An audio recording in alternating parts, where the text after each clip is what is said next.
If it's stock car blood that runs through your veins, the 2.5-mile oval in Daytona Beach calls your name. If you grew up driving in circles with no fenders on your car, your dreams begin and end in Indianapolis. But if you believe that real racing starts in the dirt, that all four wheels don't really need to stay in contact with the ground, and if four wide at 100 miles an hour from a standing start sounds like a good idea to you, then today is your lucky day. TORC, the off-road championship, takes over Crandon International Raceway, the mecca of short course, door-to-door, high-flying, top-speed, heart-pounding, non-stop off-road racing. Today, the young phenoms match up against the wily veterans who have so many laps around Crandon in its 45-year history that it might as well be their backyard. But will experience outpace exuberance when the only way through turn one is with both the throttle and your courage pinned? You're about to find out. TORC at the Big House starts now.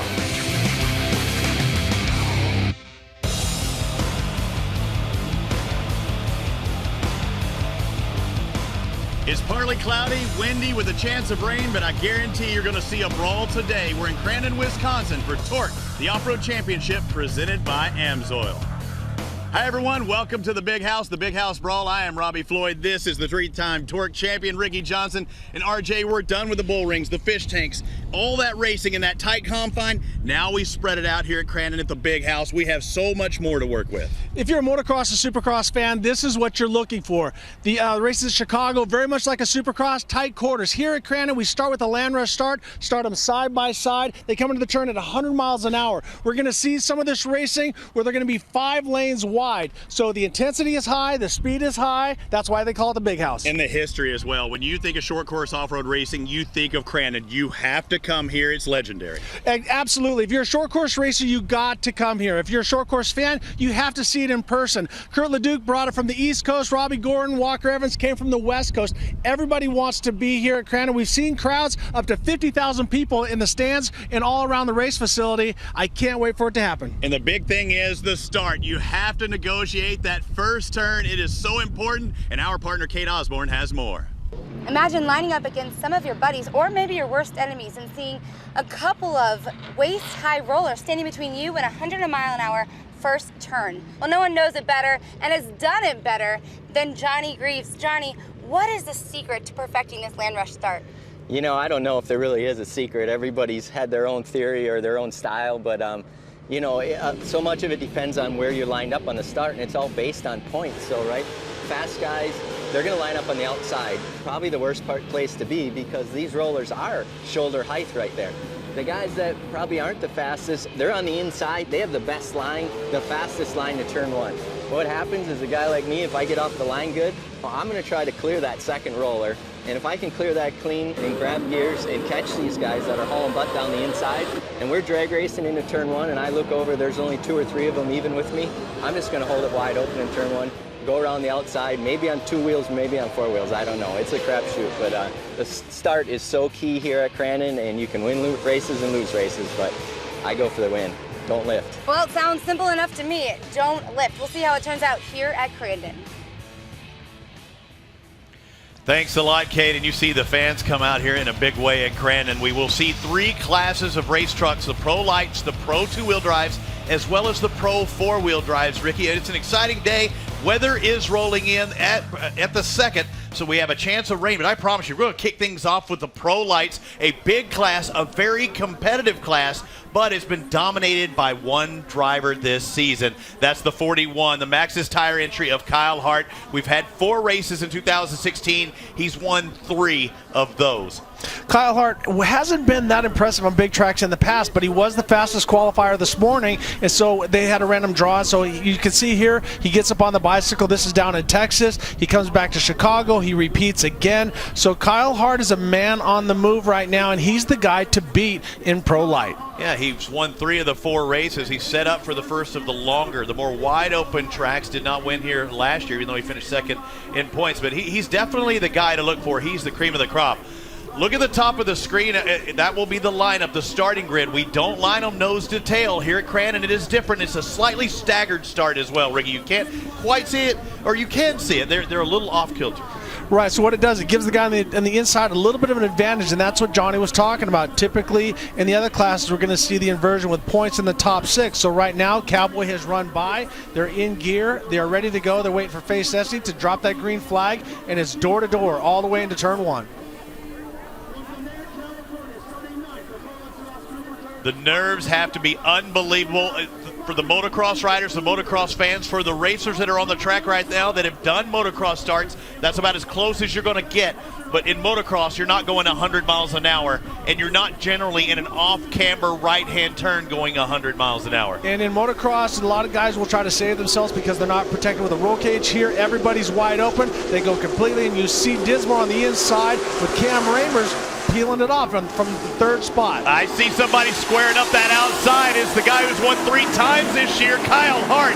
The 41 takes the lead. You're right. Reimers, that motor was hooking up. Dinsmore was on an inside, and he still holds on to 3rd. And that's exactly what Johnny Greaves said, is that he's not going to lift going in there. We saw Kyle Hart come around the outside of Cam Ramers, and he pulls the whole shot, and now he's out in front. But one of the biggest things for these drivers to deal with is the rouge. We see some guys bumping back and forth, Travis Pecoy and Luke Johnson. But right now, it's all about Kyle Hart first place and this race for 2nd place between Dinsmore and Ramers. And success from both of these guys. They've won here at Crandon before, so they know how to get it done. But really, the Pro Light division, that 41, even in qualifying earlier today, that truck is really set up well. Marty Hart, his father, a legendary quad racer, turned into off-road racer.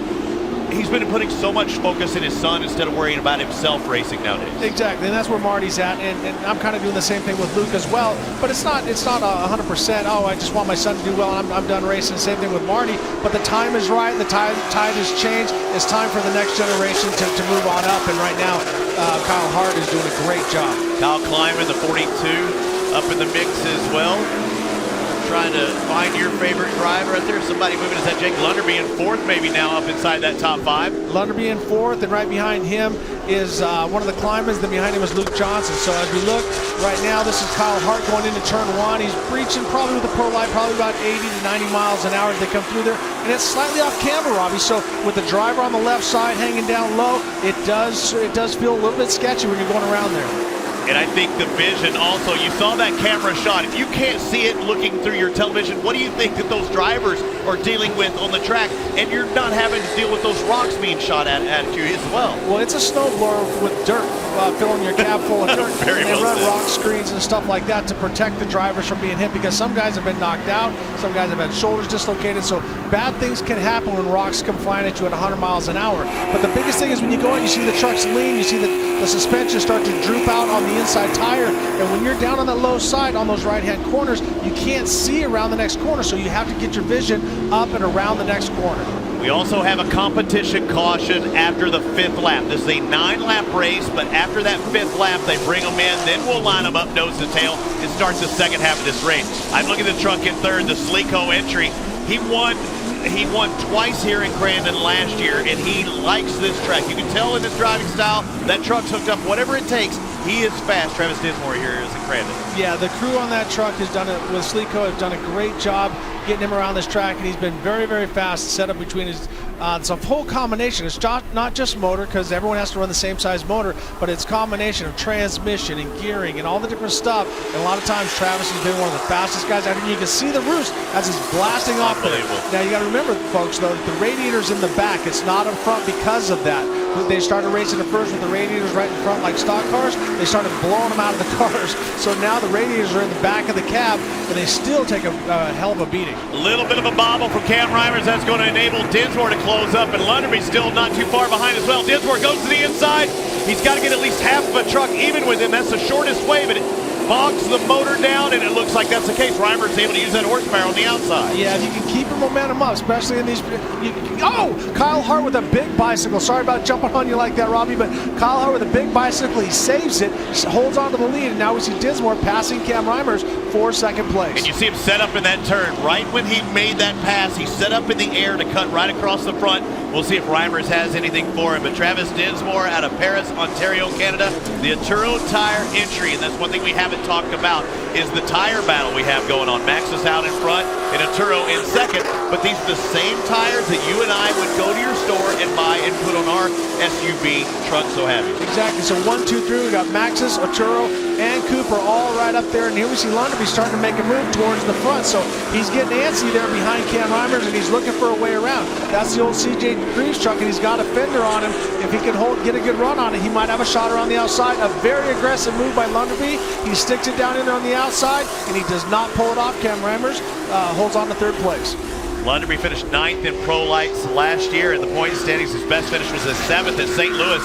He looks faster than 7th today. And you talk about that truck that was driven by CJ Greaves. We know it's fast. Yeah, well, we know it's a very fast truck, and Johnny Greaves did a great job setting that truck up, so it handles very well. So Lunderby's in a very good piece. He's got a great support from his family and stuff like that, and he's a great little driver. So see, he's running high, running low. Yeah, I like the way he's looking around, Robbie. And he's a 21-year-old out of Sidney, Utah. So there's some of your West Coast flavor.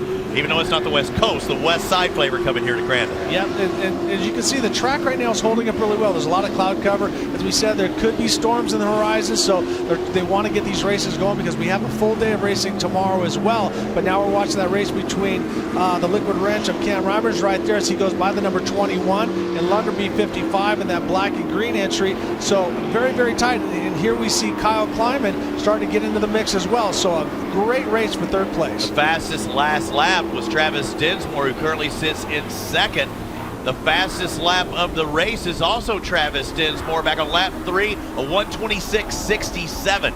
So a lot can happen after the competition yellows. Right now he's in a good spot. He might be trying to work his way up to Kyle Hart, but right now he's got that time. But Kate is with Lunderby.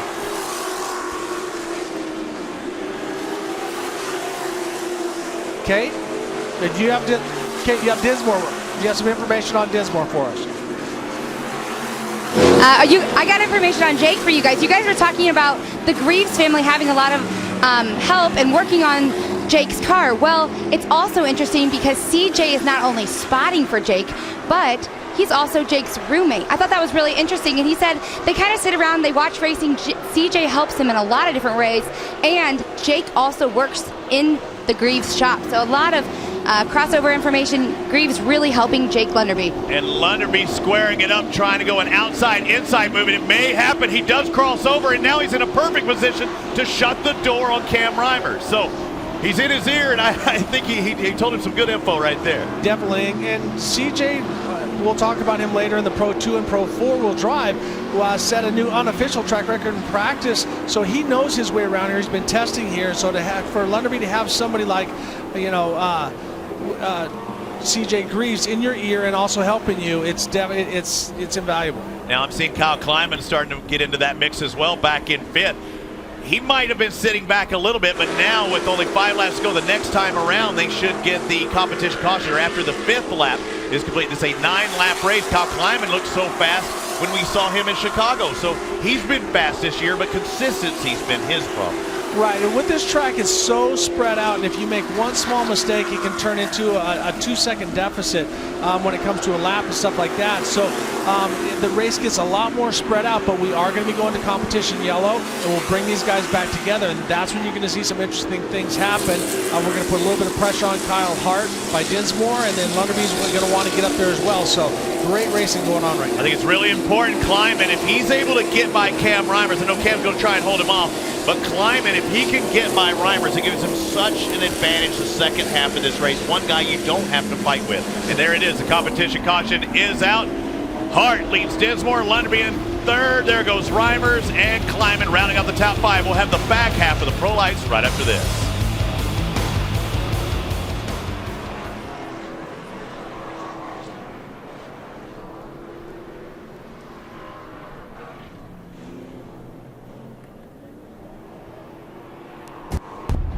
When it comes to guarding your engine, AMSOIL offers the next level performance enthusiasts demand. AMSOIL provides 75% more engine protection against horsepower loss and wear than required by a leading industry standard, extending the life of pistons and cams. Give the vehicle you love the above and beyond protection it deserves. AMSOIL, devoted to protection. Brakes on the left and the right, you got this? Got your brake levers ready? Okay. Go ahead, guys.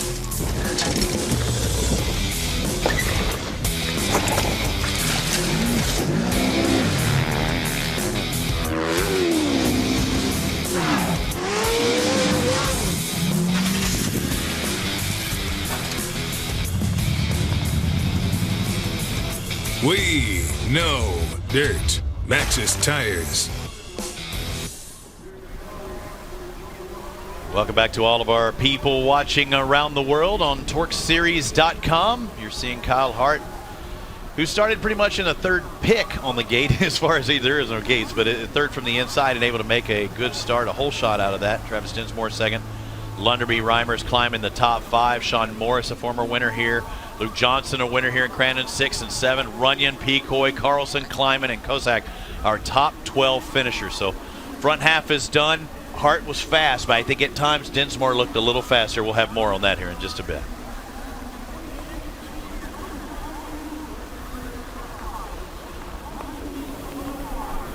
Welcome back to Crandon, Wisconsin for TORC, the Off-Road Championship. The Atturo Tires Pro Light. We're in the back half of this race. The competition caution has flown.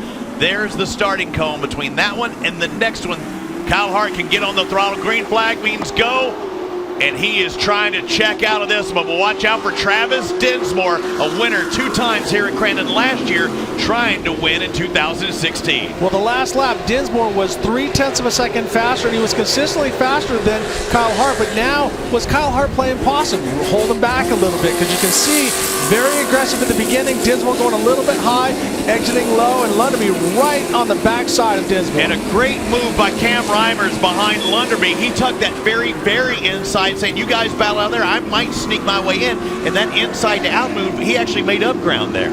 Yeah, well, you can see the guys are bumping around back and forth, so they're all over the top of each other, but a great race for 4th place. And it looks like we might have Kleiman. Yeah, he's closed out that spot. There's Sean Morris. Remember him winning just a couple of years ago in Crandon. Is so emotional. His only win in the TORC series as far as the pro lights are concerned. Track's starting to dry out just a little bit, but perfect racing conditions. Yeah, right now it's really good. We're seeing a little bit of dust, but honestly the drivers blow through that. It doesn't affect them. So they've done a great job with this Crandon track, and hopefully this weather holds out for us. You identify the track by the turns. This is the hairpin. It looks like Travis Pecoy goes to the inside, making a pass there, and this leads you into that straightaway with those big rollers, waist high as you saw with Kate, and this very, very spooky right-hand first turn. And here we're back to Kyle Hart. We see right on the back of him Dinsmore, as we talked about, and Dinsmore looking to the inside. So we've seen Kyle Hart bicycle a couple times. So if Dinsmore pushes him really hard and now he's right up on his bumper, we could see some great action here. Where's that bicycle come from? Is it too much side bite the way that the tires come? Well, I mean, how is it suspension set up? Maybe he's rolling too much? What you got is you got to make it so that the truck is very supple and it wants to mold to the glom to the ground, but for traction. But when you do that, it takes away side stability. So when you lean into you see the truck lean like that, and when he flicks it sideways, it wants to grab the side of the tire and want to bicycle you. So you can see the truck rocking back and forth. That's the sway bar working the chassis back and forth. Stiffer sway bar plants into the ground a little more, but at times you want that thing to be loose and be able to bring it around. You have to, and that's the art of driving in off-road, and that these trucks are not planted. Oh. A safe truck is a flat truck. We saw Kyle Hart bang up against the outside wall trying to open it up for his exit, and here we see Dinsmore looking down the inside, looking on the inside, looking on the outside.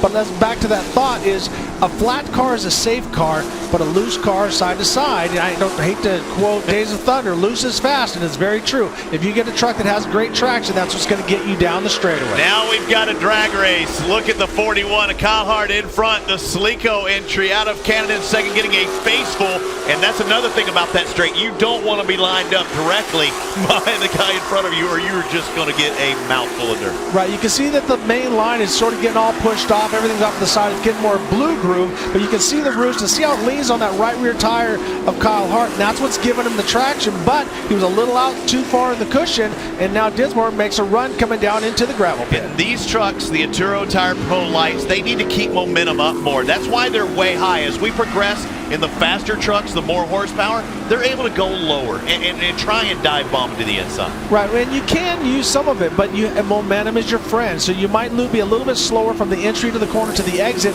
but it's going to give you a couple more mile an hour on the exit to help you down that straightaway. And right now, what I like about what I'm seeing from Kyle Hart is he's not making mistakes. He's driving his own race. He's not changing his line. He has his father, Marty Hart, in his ear telling him what's going on. A little bit loose right there, but Kyle running a very, very solid line, and it's going to be very hard to get around him. He finished third, Kyle Hart did, in the first race in Chicago. That's because he had a flat tire during the race. He changed it, still finished third. If not, we'd probably be talking about a 4-race sweep so far with Kyle. He's been very strong, but not perfect. At the last round, he was having some issues with his brakes. They were overheating. Dan said, okay, let's just change the fluid out. It seemed to have solved the problem. As we see the pressure now, the 27 of Sean Morris now trying to get up there to Cam Reimers. A good inside turn, and when Reimers gets squirrely, Sean's going to get that forward drive, and I think we might have a pass, but Reimers on the inside. Reimers looking on the inside, and that's a very, very strong move. And now you notice he's in the cushion. That helped him around, and we saw Reimers on the inside. We're on the blue groove, got a little more sideways, and now Sean moves over to the outside to take away the cushion once again. So far cushion to the left, far cushion to the right. So great job by Sean Morris in that Kenda Tires entry. And you see some of the drivers that those are not defensive moves. They're just trying to prepare themselves in a little bit better position. Nice travel, nice attitude of the truck there.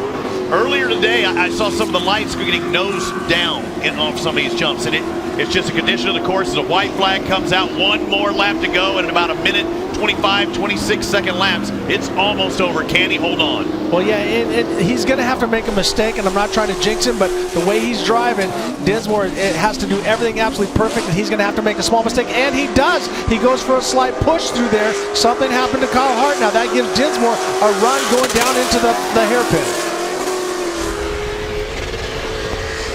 One more time into the hairpin. This is a very pivotal turn because it sets you up for that straightaway. We saw what happened with Morris and Reimers. Both drivers through there quick.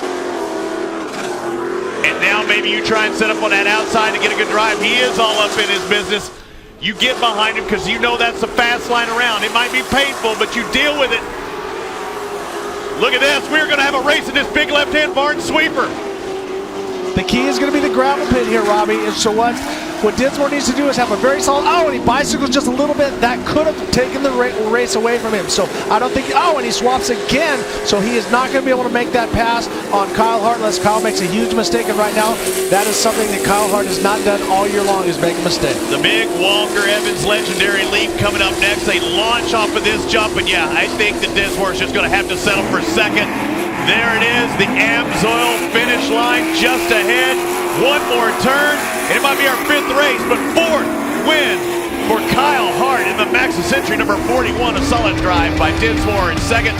Kyle Lunderby in 3rd, followed by Kleiman in 4th.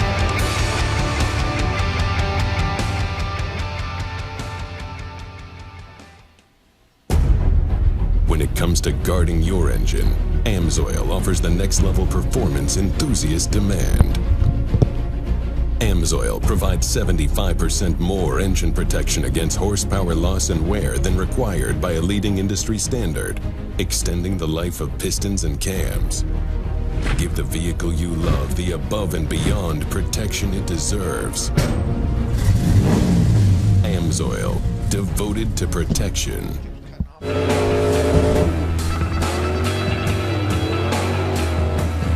Truck in, we'll swap those tires out so we can get you going down the road.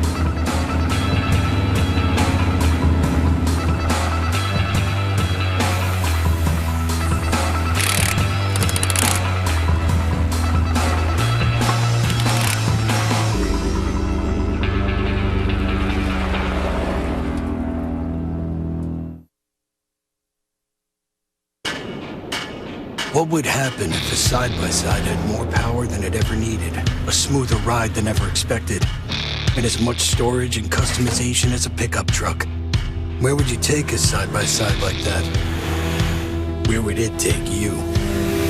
Step behind the wheel of the new Bad Boy Stampede 900 4x4 with 80 horsepower and see for yourself what would happen. Everyone has their daily routines. some of us, thrive on adventure, the thrill, even just a little family time. We live for the weekend. Whatever your passion, Kenda Tires is there for you. Kenda Tires, designed for your journey.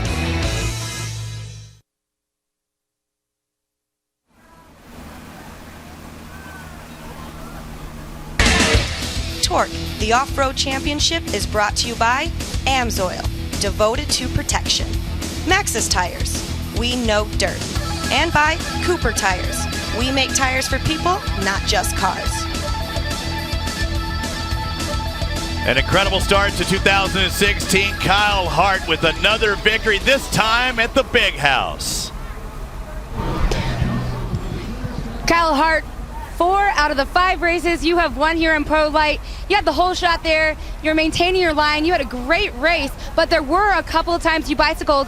How close were you to losing it, especially knowing Travis Dinsmore was pushing you? You know, that's all I could hear on the radio was he's right there, push it, be aggressive. He was just on me the whole time not to back down, and you couldn't because it was +1 the whole race. So he was right there, so there was no slacking up, but it was an awesome battle. He kept it clean. Hats off to him for that. But to be doing this great, I'm just so happy to be doing this good on these 4 out of 5. But couldn't be here without all the help from all my sponsors, Maxxis, AMSOIL, ATD, Dynamic, and everyone else, Fiberworks. Thank you so much.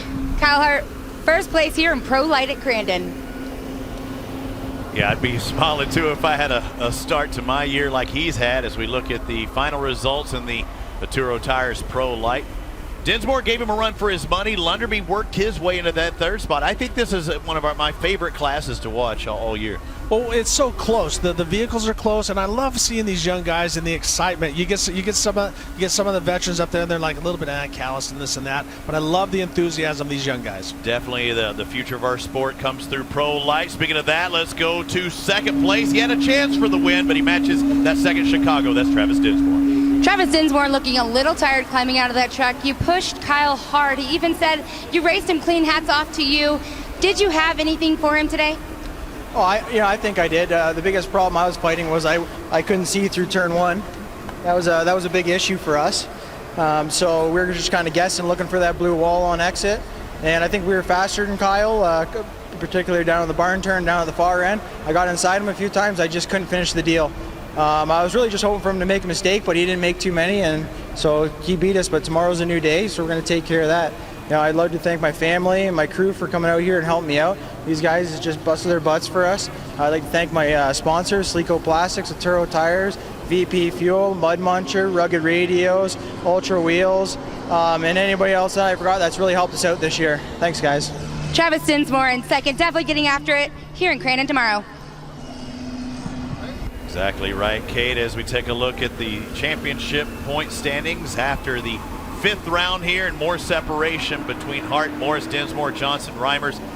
That 32 to 42 range, 2nd to 5th, is extremely tight, but they're going to have to do something to catch up with Kyle Hart. Something bad is going to have to happen. Once again, I'm not trying to jinx him, but something bad has to happen for Kyle Hart because he's won 4 out of the 5, and he's still on a roll. He's not showing any signs of weakness. Well, something good happened to Jake Lunderby. He finishes 3rd, his best finish of 2016. Yeah, you just got an applause there from the people beside him. Congratulations on 3rd. Jake Lunderby, you told me earlier today you wanted to run consistent laps. You felt like you didn't have enough seat time, but you were just going to go after. How did you do today? I thought I did pretty well. There's still a few mistakes, but just keep working and make my way to the top. All right, there you have it. Jake Lunderby, 3rd place here at Crandon. The young gun always trying to learn something when you're on the racetrack. Now it's time for you at home to learn something with this week's TORC Tech. Well, we're talking about the lifeblood of these race trucks. We got to talk about AMSOIL, the first and synthetic. I'm here with Jeremy Myers. Jeremy, you've been with AMSOIL for a long time, and AMSOIL has been in racing and many different things. Yeah, you know, it goes way back into the 70s. You know, we started out with Bobby Unser coming out, and then it just progressed over the years. Heavy and power sports, dirt bikes, snowmobiles, and then obviously cars and trucks over the last several years. But what are some of the demands that off-road brings? Because we have very high RPM, we have the dirt that clogs up the radiator, so high temperatures and stuff like that. How do you learn from that?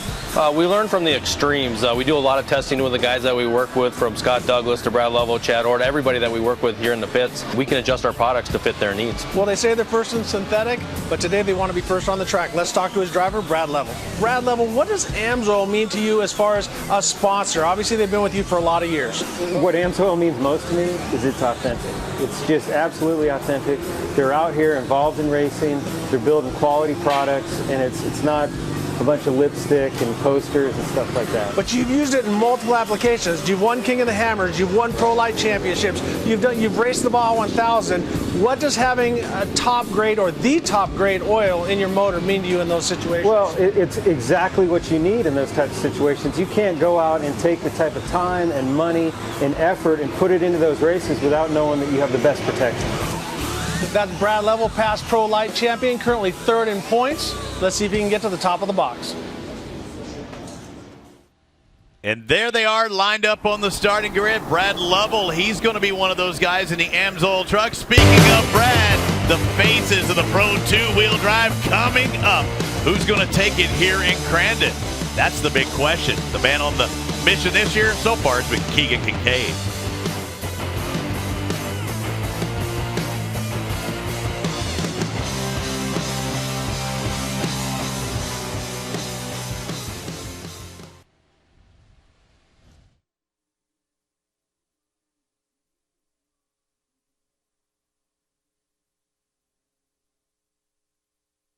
Brakes on the left and the right. You got this? Got your brake levers ready? Mm-hmm. Okay.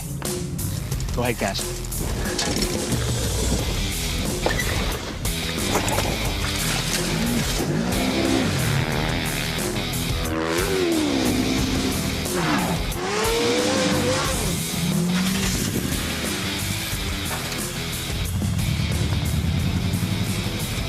We know dirt. Maxxis tires.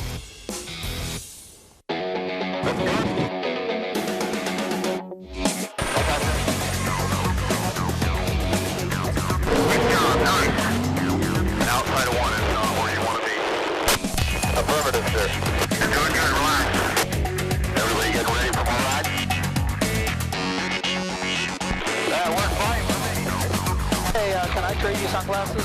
Yeah, sure.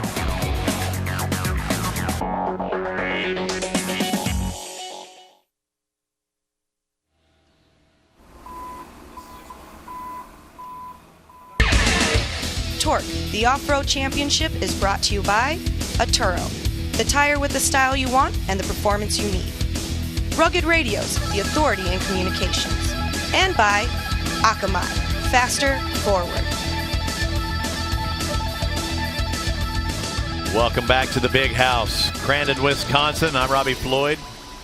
I tried to figure out how I was going to say that. The three-time TORC Series champion to my left. I'm the three-time announcer here at Crandon, Robbie Floyd. And you're back to back to back.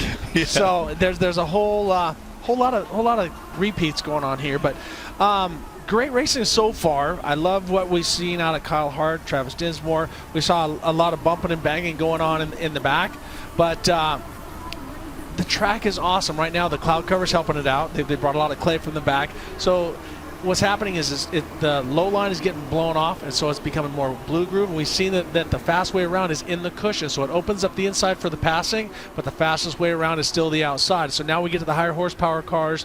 We're going to the Pro 2-wheel drive, and then we go to Pro 4-wheel drive.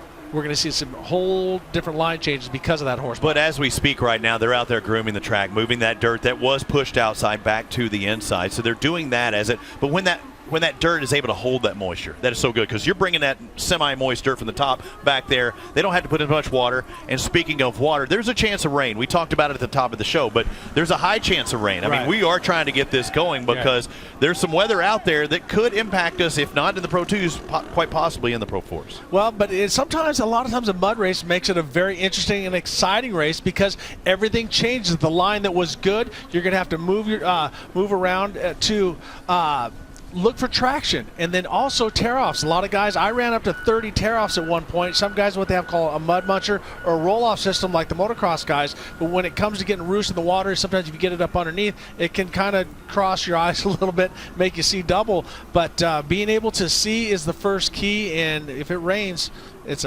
a definitely high commodity. And the splashes as well. It's not just the dirt, the splashes of the water. That could be a factor. You know, we had a tremendous Turo Tire Pro Light race. Let's take a look at some of the highlights. I know you're looking in the background at your son, LJ, not having the best of races, but it's a long season, my friend. So it's a land rush start. We see everybody right now. We see Cam Reimers get the whole shot, and then Kyle Hart comes from the outside, and then it was all about Kyle Hart for the rest of the race. Dinsmore got up into second. Here we see Dinsmore in that Sleeko 43 working his way past Cam Reimers, and also Lunderby getting past Cam Reimers as well. So Cam probably not being as stoked, going to go back, make some small adjustments, but it's all about this guy. Yeah, Kyle Hart got the whole shot, left everybody. The Cam Reimers truck, he got the whole shot and worked his way through the pack. That was my racing career. I just wonder, what do you do? What do you go back? Was there one thing that was in your driving style? You have to make adjustments here at Crandon, because we look at it this way. This is Crandon 1. This is their spring race or summer race. Right. But you have 2 days. You've got to correct it for tomorrow. Well, I don't think it was Cam's driving style. Cam drove an awesome track. He was driving a great line. So they might have gone the wrong way. Tire pressure's very much a key. Also, the grooving. Did they groove enough? Did they groove too much? They got to look at their converter. They need a little looser to a little more higher RPM. So many they need a little lower. There's so many variables that you can do. But Cam is a great driver. He's a great rider. He's won stuff in the past, and he's always been a threat here. So I see him coming back. But it's going to take something special to beat Kyle Hart right now, because Kyle is doing everything right. He's riding that confidence horse. We saw him bicycle just a glimpse, and that's the only mistake that we've seen out of Kyle Hart, and it's really not a mistake. No, he's just running that close to the edge. You're setting it up there on the edge. You have to do that. You know that you need that to make it go fast, and he's doing just that. I wonder, even when Kate was talking to him, I wonder if he has to be smiling, going, that wasn't that bad. I wouldn't bet. Me on two wheels, I would be a little upset, but I'd be going like, nah, I think I've got this. Yeah, but it's been a couple years. Kyle, this is not a fluke. He wasn't, a hero to zero or zero to hero. Kyle's been getting faster and faster every race, and now he's right where he belongs. Some of the guys like my son Luke Johnson, the guys probably didn't get as much testing as they needed. I'm not making excuses for anybody. He practices in a pasture in Louisiana out there. Not too many of these guys go out there and practice. I know I was talking to Cade. He has not brought that truck to Crandon. He lives here. Right. Hasn't brought it here and tested there, but you're exactly right. He's put a lot of time in that pasture, making turns, getting used to that truck, working on that truck as well. But that's the thing, when it comes to racing, you have to be in the seat, and it doesn't matter. Any seat time is good seat time. So you want to make sure that you get as much as you can. But when it comes time, the guys are working on a budget. They have to tear the trucks apart. They have to rebuild them. So there's a lot of things that go into that. In the preseason, the off-season is what set Kyle Hart up to do so well right now, and it's got everybody else trying to play catch-up. And that leads me to Kyle Hart and how he started this season in Pro Lights and the Pro 2-wheel drives. Didn't have the funding to run Dad's Pro 2, the one that Marty ran last year. Didn't have the funding, the personnel. This is a kid who is fast enough to drive that Pro 2. He proved that with 2 podium spots, but you need the dollars, as we may see from you. You may get to race here at Crandon in the fall. I'm looking forward to that, if that can happen. Well, that's the thing. It's all sponsor driven, and this sport is awesome, but it's so expensive. And I talked to Marty Hart about that. I said, why isn't he running? I know that him getting some seat time in the Pro 2 made him a more aggressive driver. It's a bigger truck. It's a faster truck. So you when you get into the Pro Light, it feels like you're manhandling it. But Marty, being the past champion that he is, says we want to focus on the Pro Light and we want to go for that championship. So we're not going to take attention away and try to put it into Pro 2 and jump the gun. So I think Marty and Kyle are going to be ready. When the time is right, you'll see them back in Pro 2. But right now, he is the man to beat, and they're doing everything right to win this Pro Light championship. That might possibly be, if the rate he's going, he could clinch the championship before we get to that final day of Crandon. Maybe he comes back to fall Crandon and gets in the Pro Light as well as the Pro 2s. That has me thinking as the Pro 2s line up. My buddy Jeremy McGrath, I've been trying to text him, your friend. I've been saying, hey, will we see you at Crandon? I want to put that pressure on MC. He's been doing well in another series. I'd love to see him at Crandon to see if he can kind of keep that up, because it is a different type of track. You're going to see a whole bunch of people back here in the fall Crandon. There's 2 series right now, West Coast, and this is the East Coast or Central. And right now you see 7 trucks. We're probably going to have 20 trucks. And when you have that many trucks going into that first turn, it is crazy, because you got to remember, folks, these are 900 horsepower trucks with so much torque, and they run an automatic transmission, and so it's just ram and jam on the gears and run as fast as you can. And going to that first turn right now is the worst possible time for a driver. The nerves are there, but you're just ready to, you're like a caged lion and you want to get out and go. But as soon as the green flag drops, everything just becomes bliss, and you're ready. You're in a comfortable spot. But right now, you're basically in Nerve City. Nerve City, all right. Again, like to welcome everybody listening on TORCseries.com. Well, actually, I think we're going to have Facebook Live tomorrow for the program, YouTube. Everybody watching from around the country and around the world, thank you for doing so. Hashtag TORC16 if you've got a question for Ricky or myself or one of the drivers that we might ask them tonight and get it back with you tomorrow here on the webcast. But thank you everyone for watching here at Crandon.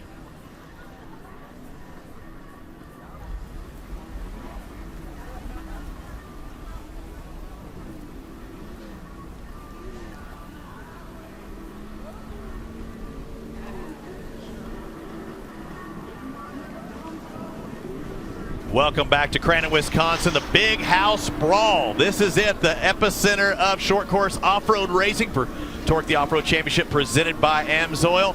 And there's the man who has won 3 out of 4 races in 2016 in the Pro 2-wheel drive, and he's the local Keegan Kincaid.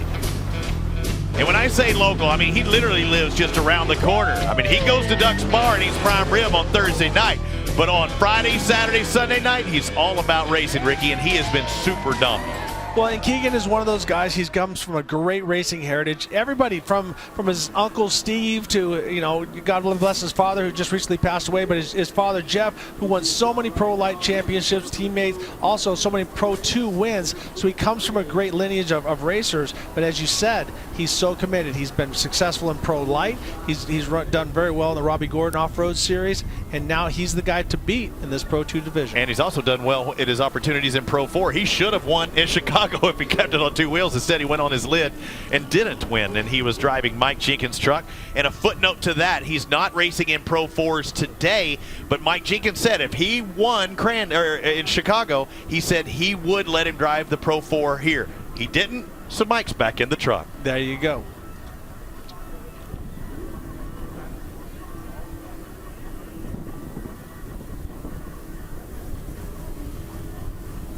Looking at the Pro 2-wheel drives, yep, we bumped up the horsepower a ton. Also, the suspension. These trucks are a little bit bigger, definitely a lot more powerful, but supremely suspended. And then when you see at the bottom, you got a 35-inch project tire, and what that means, it's a custom-built race tire.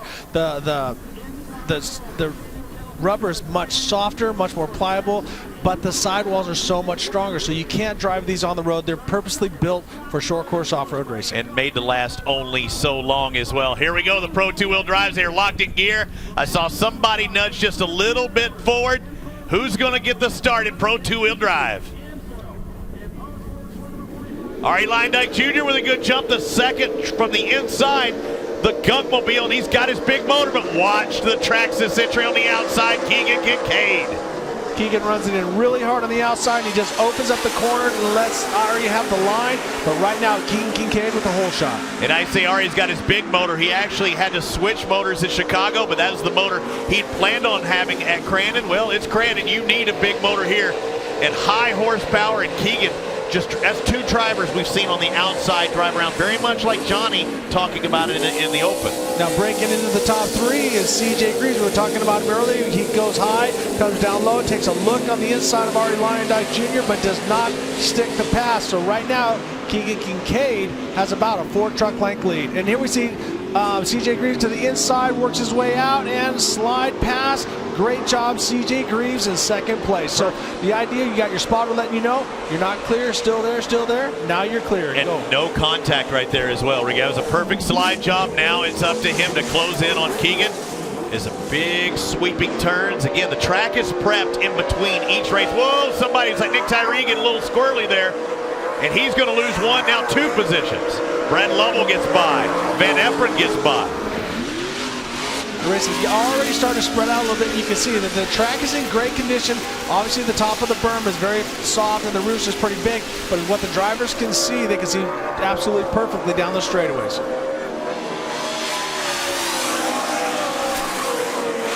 Look at all the dirt, the dust. There's Brad Lovell having to do an engine change as well. I heard had a valve problem, so they had to switch motors. Didn't even want to chance it. Van Efferen just behind him. Ronnie Van Efferen, a super buggy champion. The guy was dominant in that class, and his good old friend Johnny talked him into Pro 2s, and now he's here, and he really looks competitive right off the bat. Yeah, he's doing a great job. It's awesome to see MMI out here supporting the racers, because a lot of people, when they look for a trade, that's a great place to go to learn to work on bikes. The Motorcycle Mechanics Institute. There's the Traxxas number 7, and the Monster Energy 33 sneaks into the picture. So just when you think Kincaid might pull away, CJ's going, not going to happen. Exactly.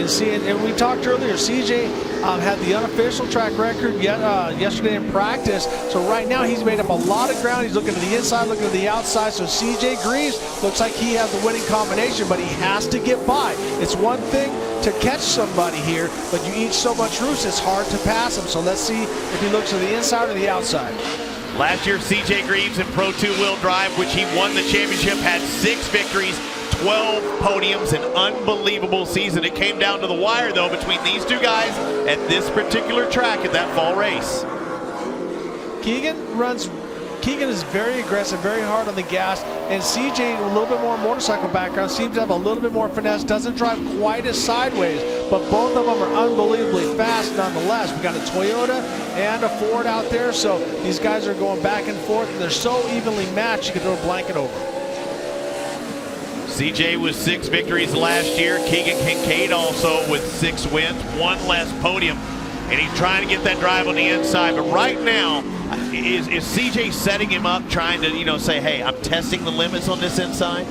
What I like is CJ's able to get a better drive on the inside. Here he looks around, because right now the line that Keegan is running is absolutely textbook. He's using the cushion on the entry and sometimes all the way through on the exit. But CJ's able to run down below him and carry more speed. So he can match Keegan's speed and not have to run the cushion. So as this cushion gets blown up higher and higher, I think you can see more opportunities for CJ Greaves to pass Keegan down low.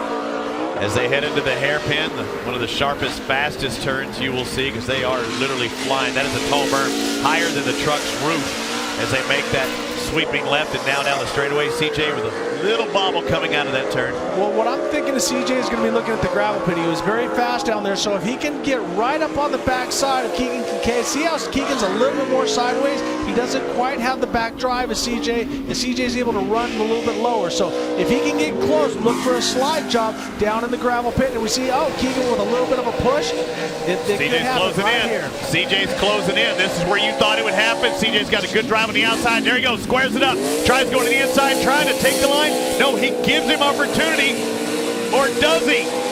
Great clean racing right there. CJ had the line. A lot of drivers just came up, done a slide job, and knocked the guy. I probably would have too, so I got to admit that. But right now, these two drivers respect each other. They've grown up with each other, racing Pro Light, now racing Pro 2. So a great job of racing. And also, let's go back another generation with Jeff Kincaid and Johnny Greaves doing the exact same thing all the way through the ranks, and really had some unbelievable duels when they were teammates when it came to Pro Light. So second generation drivers out there mixing it up and running away from the field. Quite a few father and son duos here, and we'll see Johnny Greaves in the Pro 4-wheel drive the next race here. But CJ trying to get by. CJ, the 20-year-old out of Wisconsin, the defending Pro 2 and Pro 4-wheel champion. I mean, they've got like a 10-second lead over third place.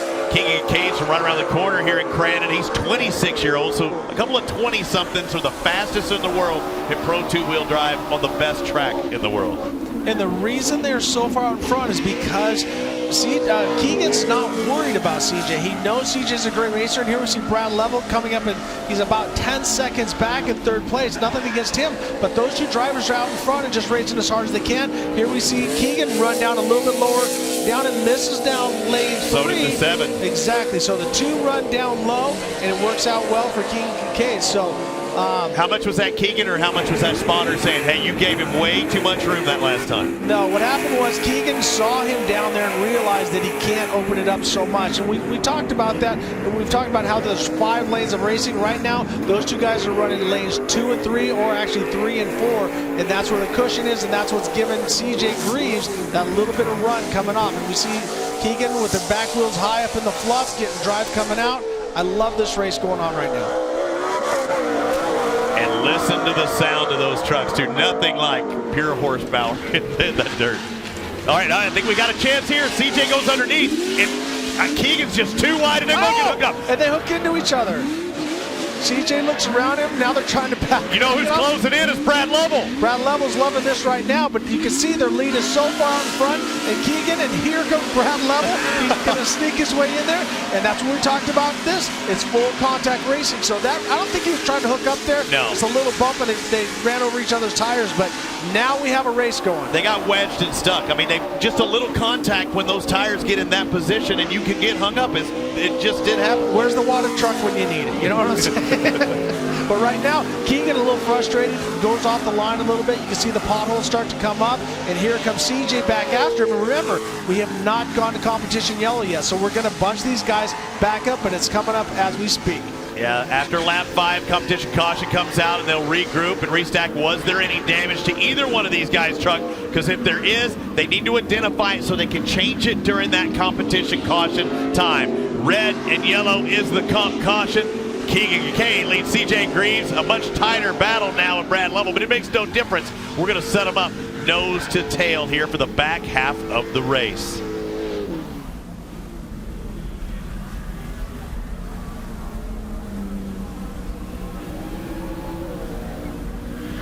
What happened here into the hairpin? It looks like CJ's... Was it Keegan just turned into him a little too much? No. What happened was when CJ came in, they were door to door. When they accelerated, it put him slightly in front of Keegan. When Keegan accelerated, I think he got more traction than he anticipated, and that shoved his wheel right under the front of CJ Greaves. So it really wasn't a dirty move. It was just a racing incident. But what's great is neither truck, we can see both of them don't have flaps. We see a little bit of body damage on Keegan Kincaid, but the truck is working fine. Suspension is working good. We're all good.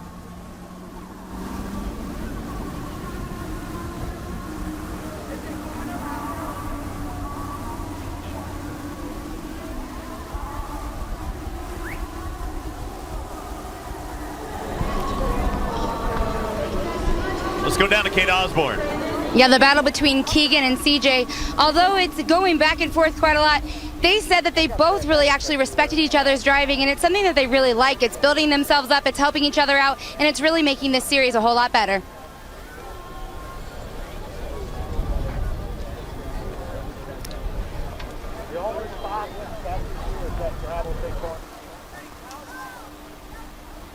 As we look at Keegan Kincaid leading CJ Greaves, Brad Lovell, nose to tail, Rodney Van Eperen, Nick Tyree. There's a lot of fast trucks in this race in the Pro 2-wheel drive. Only one can win it. The fastest this year has been Keegan Kincaid, won all but one.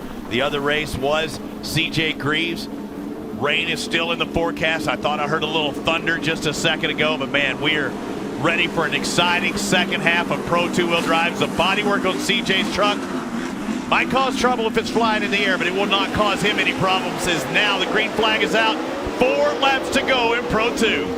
Very impressive on that last lap, even though the two front drivers got hooked up with each other. The fastest man on the track was Van Eperen with a 2:23. So you can see that the two drivers are breaking away from the crowd already. And now we see CJ Greaves looking to the inside. I don't think he's going to be as nice. I bet he opens it up out into that lane. Yeah, the fastest lap of the race, CJ Greaves, a 1:20.82. Side by side, CJ's going to go outside to in, hit that cushion. Watch for the dive to the inside. There's the crossover. And Keegan just played it perfectly. Took all of that real estate up.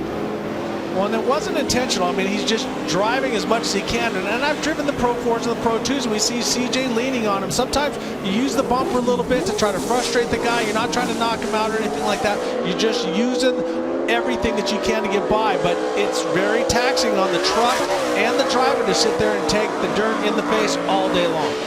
And the thing is, when you see, maybe Keegan go in the inside trying to block that, doesn't want somebody to dive, and he's got to exit with more speed. What happened there? All of a sudden he comes around, he might have pitched a belt, and we see he lost power. Kincaid just pulls over. So what might have happened is when he came in, it looks he might have lost a belt or something like that, because what happens if all of a sudden your oil pressure light goes on, you lose oil pressure. So now a very, very hard break for Keegan Kincaid. You can see his net up, he's shaking his head in disgust because something doesn't happen that quick typically. Let's go to Kate. Well, that was quite a race and battle for Keegan initially, and he lost power. What happened? Yeah, transmission gave away on him. He said there's nothing left on it. So unfortunate, you know, we had to lead here and they had to catch us. So, but that's racing. Jeff Kincaid, guys. So it wasn't the motor, but it was the drive, the transmission. So there was a weak link somewhere, but we just saw him have to shut it down.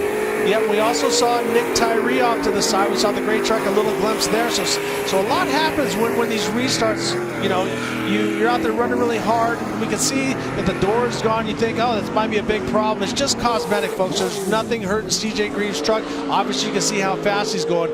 But what happens is you get running so hard, especially here at Crandon, you barely ever let off. You can see as he gets a little bit of air there, you just breathe the throttle just a speck, and you're on it so hard, and the transmission temps just go through the moon. As we take a look at Brad Lovell and Rodney Van Effert, both of these guys, they're looking for their best finish of the season. Both of them running strong, and they've got CJ in their sights. Something could still happen. I'm wondering if Keegan Kincaid might have had a problem during the race, or is that a case of she just let go all at once, or was he feeling it, you know, during the race? It can go both. Sometimes you'll be going down the straightaway and you'll hear it slip. It'll kind of do a wind up and wind down, a kind of a phantom scream, and you'd like somebody pulled a clutch on a motorcycle or something like that. But when that happens, you see a driver fade back, and we saw Keegan not losing any ground. Everything was great. The race going back and forth between him and CJ Greaves. So it's one of those things that all of a sudden when something goes, it's a mechanical part. It just lets go. This is a family sport. Of course, CJ's leading this race. His dad, Johnny. Brad Lovell, he's the father in that equation. His son is out here constantly driving, testing out his, the RC cars. Rodney Van Effert, his son, racing these short course karts. You know, what's that? So many family members in here, and week in and week out, it's a family sport. And you know how important this race is for Brad Lovell, too. Moving into Pro 2s last year, he had nothing but bad luck. Had his fair share of bad luck this year as well. Already caught on fire. Had to change the motor. Changed the motor today. He's due for some good luck in another podium. Yeah, but I'm very, very impressed with Rodney Van Effert. He's getting faster and faster every week. Obviously, Johnny Greaves is helping him out, built that chassis. I talked to Johnny. He said, hey, come check this thing out. I built it, you know, from the ground up. So it's very similar to CJ's chassis, even a couple more modifications and updates. So it's great to see that guys like Johnny Greaves are sharing their wealth of knowledge and helping drivers out. And you can see how fast Van Effert making a step from a buggy to a Pro 2 is huge. It's not, I mean, they're nothing like each other. Yes, you're going around the track. Yes, you're slinging dirt. And we see him get a little bit sideways there. But for him to make the jump into the Pro division to Pro 2 and running this well, great job by him and his crew. The pedal brake, instead of the hand brake, the cc's to cubic inches. I mean, it's just, I can't even fathom what he's dealing with, but he's doing it very, very well. And staying in the picture, the white flag comes out at that AMSOIL finish line. One more to go here at Pro 2-wheel drive. CJ Greaves leads by about 3.5, making 5 seconds now with one more lap to go. Brad Lovell in second, Rodney Van Effert in third. DeGrave, a late entry, the 72 truck, in fourth. So right now, you can almost feel CJ hearing gremlins and keep going. Don't break on you. You got that big of a lead. You want to make sure that you keep it rolling. So CJ Greaves doing a great job, and then we're going to see him in just a moment also in Pro 4. So Pro 4-wheel drive. So right now, CJ Greaves in that monster Toyota doing a great job. The guys from Method Wheels helping that whole team out. So great job to him so far. But the race is not over. Anything can happen because we've seen it happen with Keegan Kincaid. Maxxis Tires hooking up. The Potawatomi is also one of their sponsors and the sponsor of that first turn here at Crandon. You hear it so often. There's a 33 driving that cushion. The gravel pit, the next obstacle in his way. Fiberglass a flapping, but it sure does make you feel better when you're out in front instead of second, third, fourth, and so on. Yeah, and here we see the guys behind, but right now it's all about CJ Greaves in this Pro 2. He's the defending champion. That's why he has the red plate, the 33. Now I think this might put him to the points lead, but now we got the checkered flag. It comes out for CJ Greaves. His season didn't start off right, but boy, it has picked up pace in a hurry. CJ Greaves takes the win in Pro 2. Brad Lovell's going to come across in second. Rodney Van Effert, his best career finish in Pro 2 in third. We'll talk to CJ and the rest of them right after this at TORC, the Off-Road Championship, presented by AMSOIL.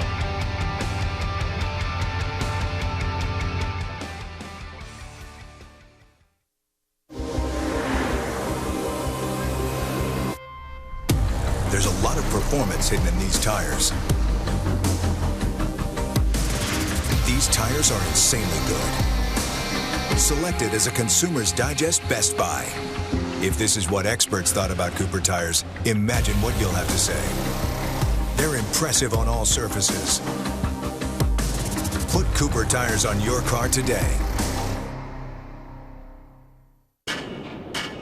What would happen if a side-by-side had more power than it ever needed, a smoother ride than ever expected, and as much storage and customization as a pickup truck? Where would you take a side-by-side like that? Where would it take you?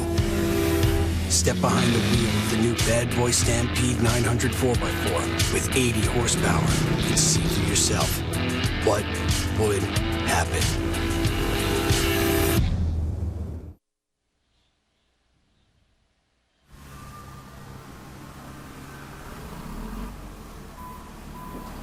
Fans got to see a good one there, albeit it was mostly the first half of that race. So unfortunately, the mechanical, the loss of transmission for Keegan Kincaid. We'll get to see him back out tomorrow. But the Traxxas 7 was definitely giving him a run for his money. When they got together, you're right, that wasn't a dirty move. And I saw CJ way down there on the bottom. Comparatively, it was just a hookup thing.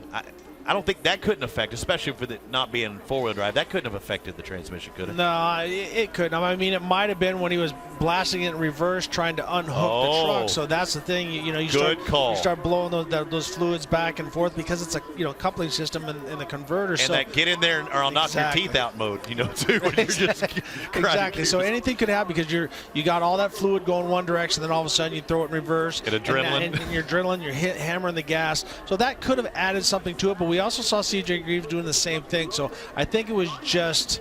Was it CJ backing up, or was he trying to roll over since he was over I there? think they're both trying to unhook each other, try to get unhooked. So when they've told me in the past, you got to be very careful when you're in reverse. But when you're in a panic mode and you're racing for a lead like these two were, and you get hooked up, it's like I got to get the heck out of here. So I got to use anything that I can at my disposal. And if reverse wide open is what I have to use, that's what I'm going to use. So it wasn't Keegan's fault. It was just a racing deal.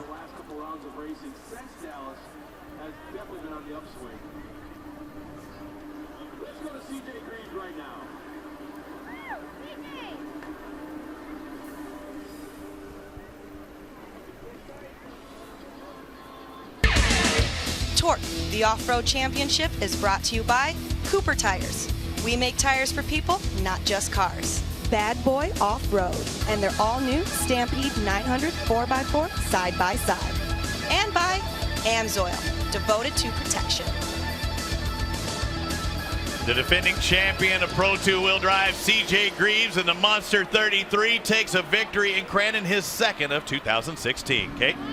A bit of a celebration there for CJ. Let's first talk about that incident with Keegan. Can you walk us through it from the start of that? Yeah, I mean, I apologize to him. I had my guys tell him on the radio, and I drove up to him next to him in the back, and I came inside, and I don't know if he over-rotated or if our Nerf bars got caught together or what, but I was off the gas. All of a sudden, he's stuck on me, and we're both trying to turn away from each other, and then we're both stuck together, and we're both backing up and going forward, and I apologize for him for that. I just meant to go inside, and then something hooked, and we tangled together, but this Monster Energy Toyota Maxxis Forest County Potawatomi Method Race Wheels Fox Shocks truck was on rails today. I mean, they've been beating us a little bit in the beginning of the season, but we definitely got this truck where it needs to be. So I couldn't do it without all my crew, my family, all my friends that come out here to support us, all the guys from Toyota put an excellent engine in this thing. J&H trannies held up, so can't thank everyone enough. Thanks a lot. CJ Greaves now the points leader here in Pro 2.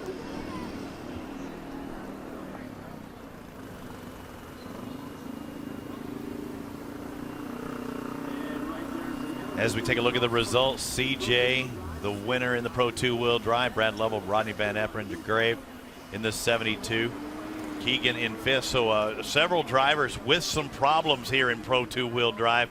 No problems for CJ Greaves. No problem for Brad Lovell in the 44. He's coming off of 2 third-place finishes. And now Brad Lovell one step higher on that victory podium in second, Kate. Yeah, this season seems to get better and better for Brad Lovell. Now, it was interesting, earlier today, you guys were dropping in a new motor. You had a valve problem, and here you are on the podium. Did you expect that earlier today? You know, you never know out here, but I can't tell you how hard my team has worked today on this truck. And all day that we're under the tent, sweating, getting the motor in, and boy, my family's here, and I wanted to do this for these guys. I really did. I wanted to get up on the box, so what a great way to do it, and I'm really proud of our team. Level boys definitely celebrating here in Crandon tonight. No question, Caden, he's going to be smiling. He's moving up higher in the points as well. Now only 16 markers behind CJ Greaves, the new leader. Keegan Kincaid, you can have a dominant year and still that one bad race could cost you the championship. And that's the thing, it could cost you the championship, but you know, people never pay attention to the shots missed in the first quarter. They always pay attention to in the last 10 seconds. And anything can happen in a racing series, and we have a lot more racing to go this year. Anything can happen, oftentimes it does. And how about this guy in third, a rookie to the Pro 2-wheel drive, Ronnie Van Eperen. Yep, I can't call him a rookie anymore, Kate. Now you sure can't call him a rookie. He is here, and he is here to stay right now. Pro 2, awesome job out there. You were saying to me earlier that there are no bad racers in Pro 2, and you are keeping up with them. What does that make you? I'll tell you what, it feels good just to run with these guys. That's all I really wanted, is to be racing and in the mix. We were getting greedy. We wanted second. We had a little fuel pressure issue in the last lap, almost shut off, but I'll take third. I'll tell you what, it is just fun racing side by side with these guys. I can't explain it out there. All right, Rodney Van Eperen, congratulations as a rookie making his first podium here at Crandon.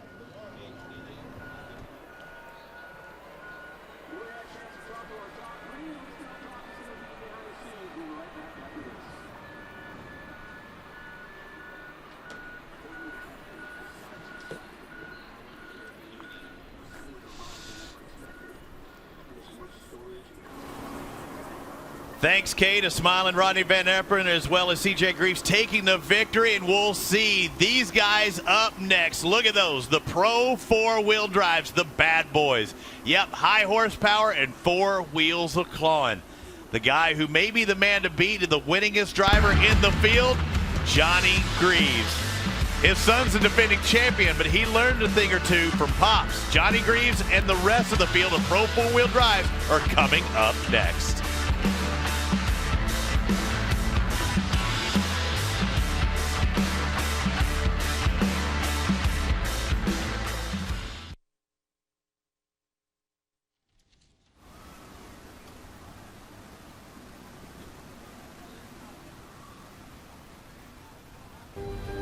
When it comes to protecting your engine, AMSOIL offers the next level performance truck owners demand.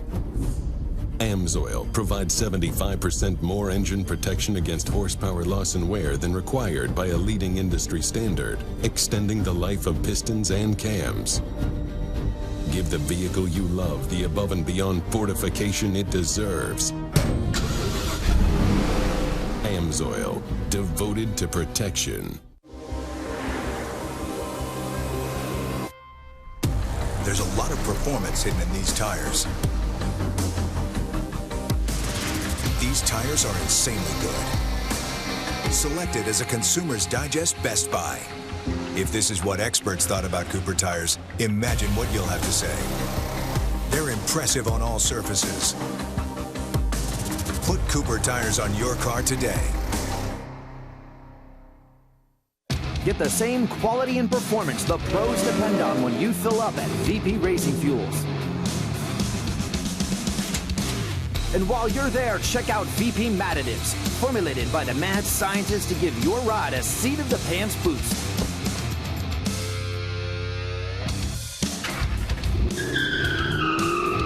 Visit VPRacingFuels.com for more information.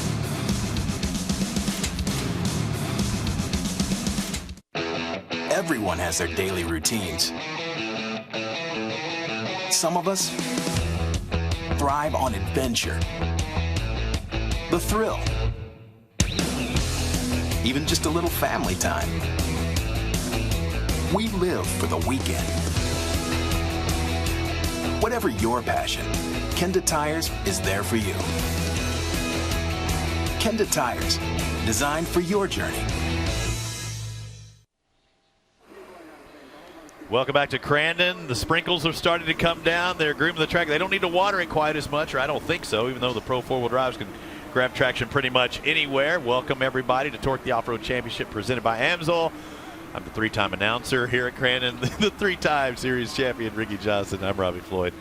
RJ, that was a good Pro 2-wheel drive race. I know, unfortunately, for Keegan Kincaid, he had a mechanical. It happens, especially with high horsepower racing. But unfortunately for him, he loses the race, but more importantly, he loses the points lead. Yeah, but it's only by 2, so it's really not that big of a deal. Keegan with a very dominant first turn, very fast, but CJ was able to catch him, was going for a pass. As CJ said, he wasn't trying to take him out. He was just coming in, leaning on him a little bit, and they happened to hit at the absolute perfect moment where the front tires hooked into each other and they started going. Now, did Keegan have to run reverse really hard to try to unstick themselves? Was that what happened to him? Well, whatever happened with his transmission happened in a hurry. There was no warning, nothing like that. It just lost the input shaft or something with the converter, because it went. Also, we heard a zing of RPM, and then he was pulling off. He was out of it in the Pro 2-wheel drive. Let's take a quick look back at the Pro 2-wheel drive and just how it all started. It starts with the start here at Crandon, and from the outside seems to be where the guys are getting a little bit better drive and able to sweep that turn. If you get that same jump on the inside, shouldn't you turn left on the start? Well, you can try to open it up, but here we see Keegan Kincaid in that blue Traxxas on the outside uses the cushion, and the inside drops off a little steeper. We see Leindyke start to come across, but Keegan uses that cushion just like his dad used to, and here we see CJ Greaves starting to make a move, get closer and closer. Then they come into the last turn, and here we see, this is through the gravel pit. He looks to the inside, but holds his line. They both run with a lot of respect, and they're going back and forth, very, very close to each other, but there's no contact until this. CJ comes to the inside. I think that Keegan got a little bit more traction. Both tires hooked up. Now you see him throwing it into reverse, trying to back him and get away. And then the next thing you know, here comes Brad Level into the mix, and he's close in the race as well. But Keegan Kincaid is out in front. Then all of a sudden something snaps, and he pulls off, relinquishing the lead to a very, very worthy opponent, CJ Greaves. And CJ with his second victory of 2016 after winning at Chicago. And I talk about didn't have the season that he wanted to have to start it off second, fifth. But 4's been kind of not been so well for CJ as well. He's not looked anything like he had last year. With the Pro 2, it was suspension. Things just weren't set up. With the Pro 4, he's been having some transmission issues, and I think he may have things sorted out here. Well, he's gone back and forth. CJ went for last year, had the championship combination of running an automatic transmission with a 400 cubic inch motor, and Johnny with the manual transmission with a smaller, like 396-ish. We don't really exactly know, but very, very fast Toyota TRD motors nonetheless. But then this year they came here to Crandon, they did some testing, and with the manual transmission, they're not losing as much horsepower, but you have to time your shifts. So you can't be as aggressive just ramming and jamming, having that converter being the cushion for you. But what we saw yesterday in practice, we saw Johnny Greaves. Those Toyotas are on fire, and those manual transmissions are kicking. Yeah, even in warm-up this morning, they got 3 laps of practice, and Johnny, right off the bat, was incredibly fast. I didn't even see CJ. I was watching our monitor, and Johnny, the second he put his foot down on the throttle and took off from that launch to see how it was, he never put a tire out of place. No. Johnny knows this track like the back of his hand. And when you watch him, he has his timing match, he has his gearing match, because with that manual transmission, you can move your gears up or down. And when he used to run the Pro Light back when they ran manual transmissions in four-cylinder, you can also move things around a little bit and to match what you need. And so he's got this track figured out. He's been here for over, I think, about 30 years. He's been racing here, or over 20 years for sure.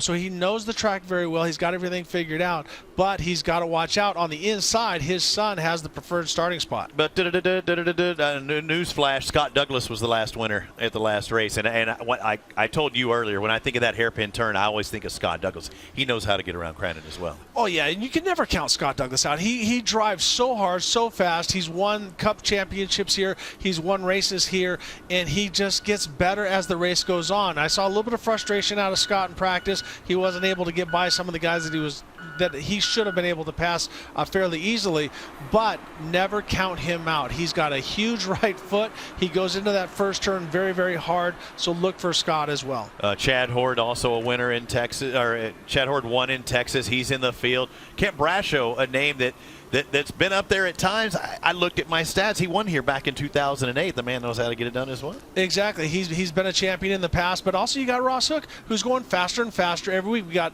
Larry Pegram, who's out here with the Mark Big Worm here you representing Milan Mesnick. We got to talk to him earlier. Mike Jenkins, he had a hand injury. He's back with the family here, and I think that truck shows that it is fast. I think Keegan could have won the Pro 4 if he'd have kept it on 4 wheels. So that truck's starting to get things dialed in. And they've been tweaking some of the motor things on that and some different rules as far as the way that their ignitions are. Instead of having to run the distributor, they can run coil packs now. And that's what you see on cars like you and me now, but they have to get used to setting everything up and getting it dialed in now that they have this newer technology. Well, and that's the thing that you can do in Pro 4, which you can't. The others run fuel injection. And we've seen 2 trucks, the number 5 of Larry Pegram and also the number 47 of Mike Jenkins. He also runs the fuel injection, which makes the car a little more responsive.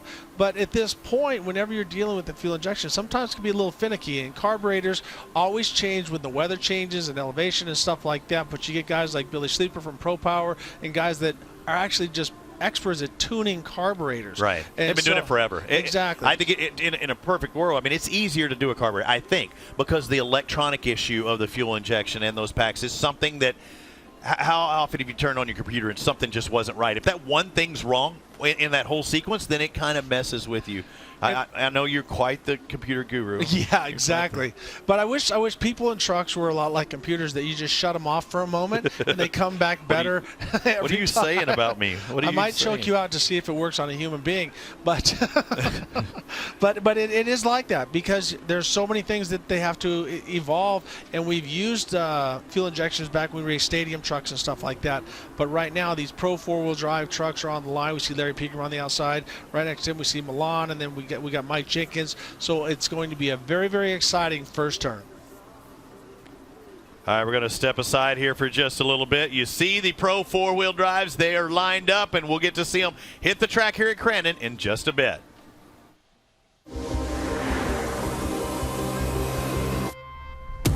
There's a lot of performance hidden in these tires. These tires are insanely good. Selected as a Consumer's Digest Best Buy. If this is what experts thought about Cooper tires, imagine what you'll have to say. They're impressive on all surfaces. Put Cooper tires on your car today.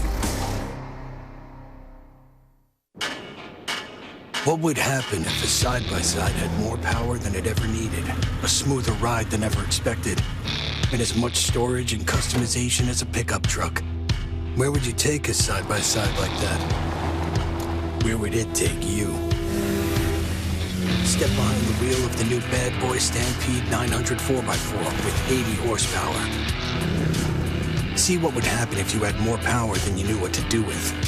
Explore with it, take command with it, go camping in it, hunting in it, run your farm, your ranch, or rip up any off-road trail. Because we didn't push every limit of engineering and design to see what a side-by-side was capable of. We did it to find out what you're capable of. This is the Stampede from Bad Boy. Get yours and find out what would happen. See it in action at badboystampede.com. Well, Robbie, we're getting ready for the Pro 4-wheel drive, and you can see them lined up. The weather has not hit yet, so it's holding off, and this cloud cover is actually making it a little bit more. I think it's going to make the trucks faster. We were talking about fuel injection. We were talking about carburetors, but anytime you have cool, moist air, that equates to horsepower in the truck, and they want to run cool. A happy truck is a cool truck, so that's what they're looking for right now. A very humid, moist, and cool. It's cooling off a little bit, so this is going to be a very fast Pro 4-wheel drive. A happy Ricky's a good announcer, and you feeling good right now? I'm feeling good, man. Some of the fans been asking you about wrist surgery, hand surgery. I know. Yeah, well, just old stuff. I had a situation where I had to take my trapezius out. I know that you don't think it's called the trapezius. It might be, because there's another trapezius. We had an argument over that, but it's called trapeziotomy or trapeziectomy, one of those things. Anyhow, you had bones taken out of your wrist and other parts reinserted in. Exactly. Somebody with the donor program hooked me up, and I got a piece of a cadaver in there. So getting ready to do some more motorcycle riding and some more truck racing. So don't know when, don't know where, but I will be back. I'm glad to see you back, because You know, you are my motorcycle hero. And you know another guy that rides motorcycles or has, and is that number 5 truck on the far outside. And you talked about the guy that, you know, Scott might have not been too happy because he wasn't able to get by someone in practice. That's Larry Pegram in the bootlegger truck driving Mark Kwame's truck. Larry was pretty darn fast. That's why he couldn't get around. And his truck really wasn't running right. Well, that's a great design. Steve Barlow, I drove for Steve Barlow back in 2009, and Steve and his guys designed an awesome truck. It's kind of a, I'm not going to say funky as in bad, but it's a slightly different kind of a 6-link design in the back, so it really helps with traction, forward bite, and very fast. And Larry, I mean, he's been a champion in all these different things, so it's funny when I talk to him and try to coach him a little bit. We can reference superbike racing, or we can reference short track and that. So Larry Pegram is definitely a racer, definitely a gamer in that Popcorn Sutton truck that Mark Kwame owns, designed by Steve Barlow and Barlow Motorsports, is definitely going to be a player before the year's done. We saw the quad go by and give him a couple minutes to go, so we have a little bit of time. Or you haven't seen him hook the guys up. What's funny is a lot of the drivers like to keep their net down to kind of keep it open and have their crew chiefs or their head mechanic there talk to them and get them ready. You see the guys setting up the GoPro cameras. I'm trying to look and see if it's we're in a booth, so we can't tell if it's rain dropping. But when I was out there just a second ago, I checked and it was dropping. How does it mess you up if you're set up for what you saw in Pro 2 and then here comes a frog strangler? If it starts pouring and you've got the tires cut. A frog strangler. Yeah, well, you know that means it's raining really, really hard. Yes. So with this, these guys are ready for anything, because a lot of times they'll grade it and water the first turn. So the track can be like a mud race your very first lap, but these trucks have so much horsepower and the knobby tires and stuff, they blow that stuff off the top and they start to get to traction.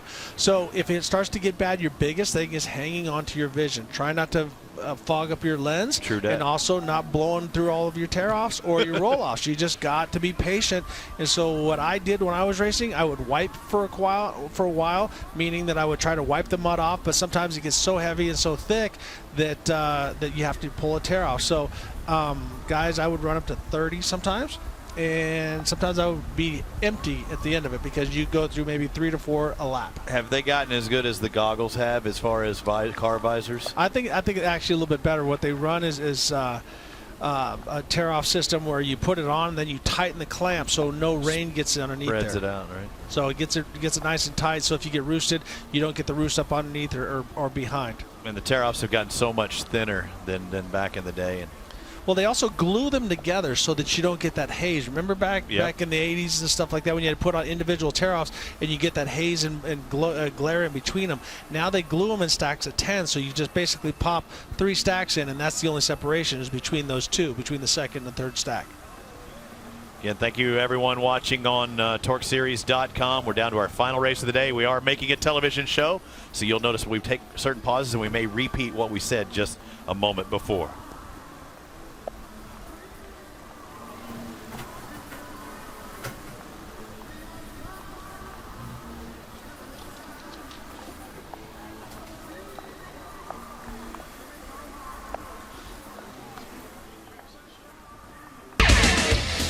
TORC, the Off-Road Championship, is brought to you by Maxxis Tires. We know dirt. VP Racing Fuels, the official fuel of TORC. And by AMSOIL, devoted to protection. Welcome back to the Big House, Crandon, Wisconsin. And yes, it's starting to rain, maybe even pouring here as we prepare for the Pro 4-wheel drives. These guys can handle it, though. They have the horsepower. They have all 4 wheels clawing. And I said it may rain. It is raining. But we know we're going to see a brawl in the Big House here. There's CJ Greaves, who, you know, the guy is fast. In practice, a 1:18.685. You know the track record is a 1:19.037. So he beat that. It's not official because it was practice. We'll see if he can do it here in just a second. Speaking of CJ, it wasn't too long ago, a couple of weeks ago in Chicago, he finished second, and he was not too happy with the winner, Scott Douglas. You know, I'm young. I remember some people got one coming now. I checked up a bunch. He over-rotated. I checked up, stayed out of him. I don't get that respect back. Hey, and you see, Scott's just whatever, little man. I don't care what you say. I was out there driving, but CJ was definitely voicing his opinion. The 20-year-old was not happy, Ricky, and Scott kind of smiling it off, but he knows the strength that is CJ Greaves, whether he's in a Pro 2 or Pro 4.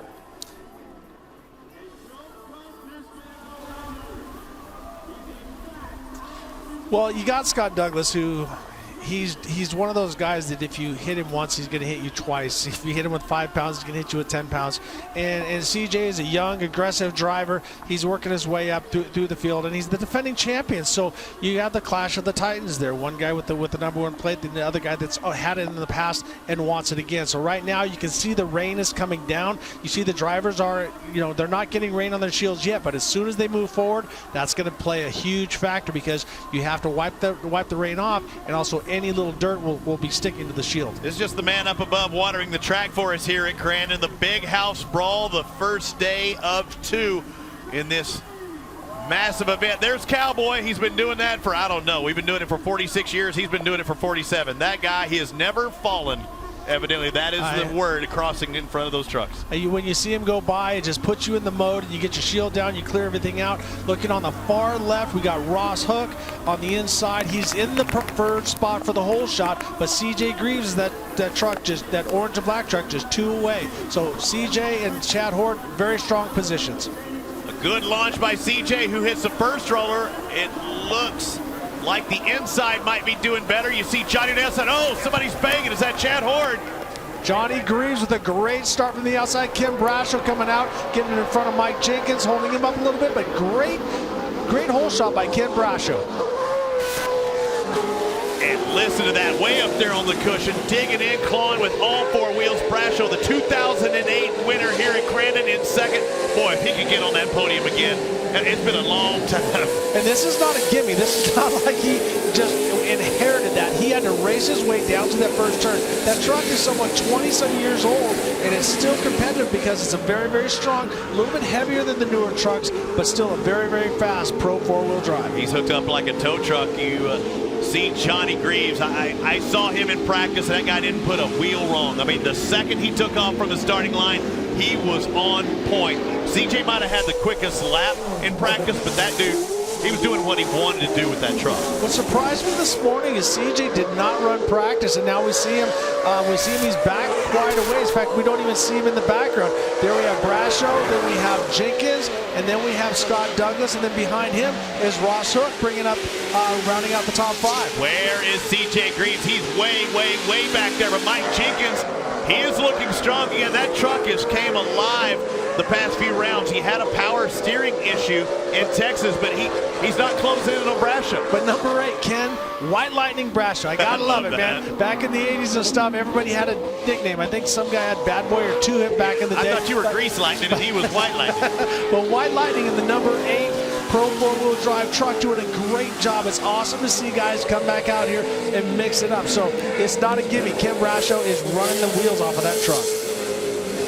Setting it up on the outside, a little Scandinavian flick, trying to get that truck set up there. Now Scott Douglas starting to put the pressure on. And we saw that Traxxas entry with his brother driving it. Mark Jenkins, one of the best finishes ever. Oh, and he come in very steep there.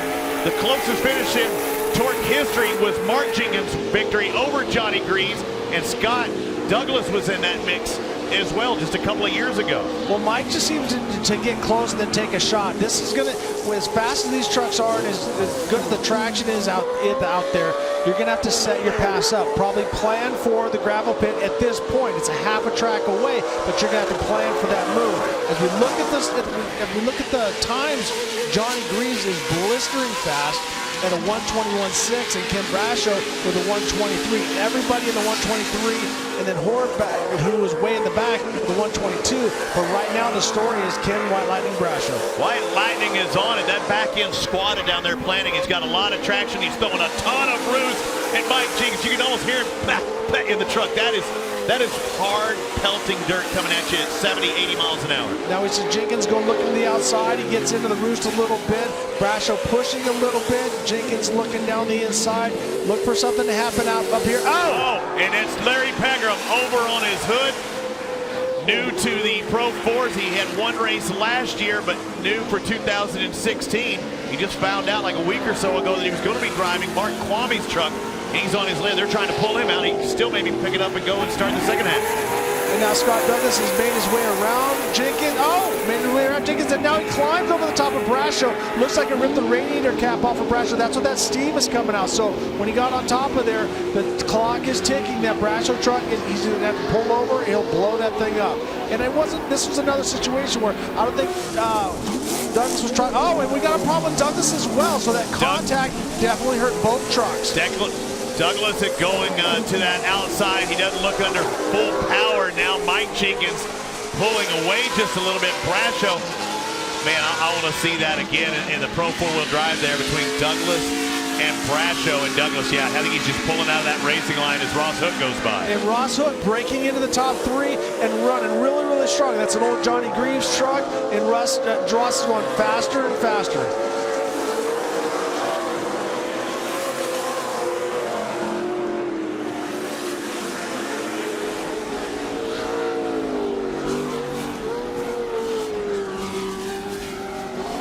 Kate Osborne has a little bit more with Johnny Greaves.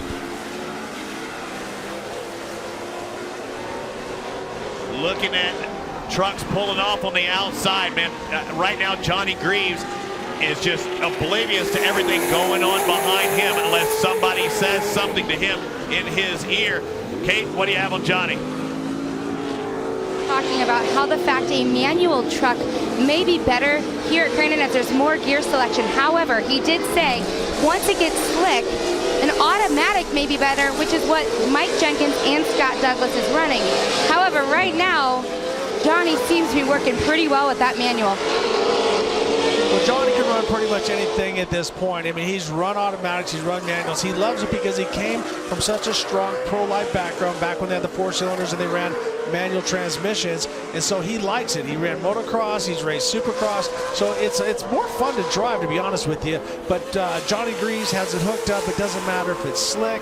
You know, we talked to him in past shows that sometimes he can short shift it, or sometimes he just revs it out and he bangs down a couple of gears to really blow the tires off to get sideways. But right now, he's got everything in the bag. He's running about his lap time that time wasn't a lot faster, so he's just going to conserve energy. He's got to make sure that he's got something for the second half and doesn't want to burn anything up, because this track, as I said before, you're on the gas for such long periods, sometimes it can blow stuff up. Especially the first half of the race, don't hurt it. I mean, you're still going to have that second half. Whether you win by the first half of the race by 1 second or 10 seconds, it makes no difference because you're going to start nose to tail. Exactly. So right now we have 5 laps to go. That we just completed lap 4. So we are going to get the competition yellow next time by. But we've seen a lot of things, a lot of crazy things happen. We've seen Brasho and Douglas get into each other, and both of those guys are out. We see Johnny going around avoiding the shrapnel on the side of the track. Wants to make sure that he doesn't cut one of his Max's tires down. You see, even into this turn, he doesn't have to just throw it in there. He might test this. Now, if you're way out in front, do you take the time to evaluate the rest of the course if you have that much of an advantage? Oh, definitely. He's looking high, looking low, and he's not running a pace where he's killing himself, because he's going to save energy. And even though he can run the truck 100% the whole time, why do it if you don't have to? So save something for the end of the fight, and that's what Johnny Greaves is doing right there. We can see his right bedside hanging down a little bit. Once again, that's cosmetic, probably a little bit of bumping and bagging on that land rush start, but it's not hurting it mechanically.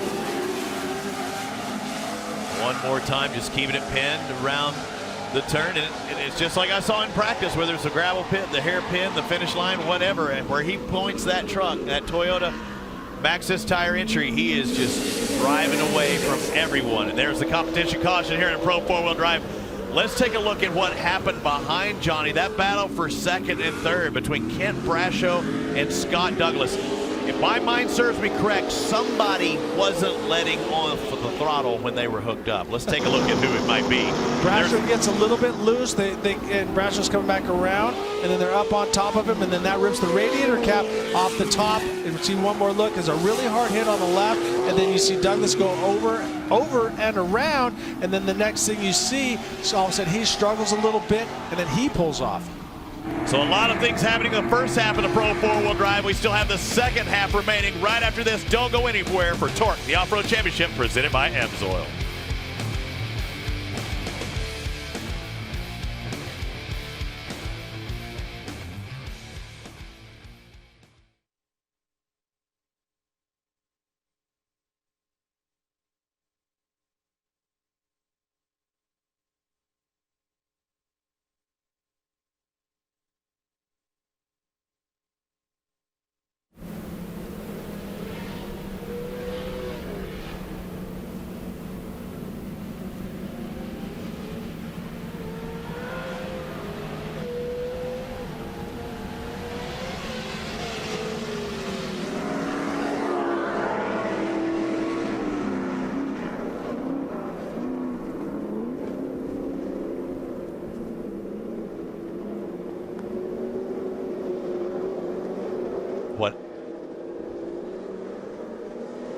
There they are lining up for the Pro 4-wheel drive.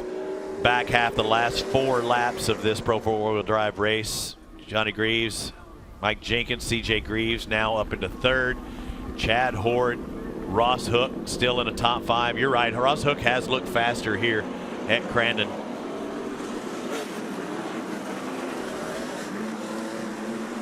As we see Johnny Greaves with the start. He's the one that sets the pace.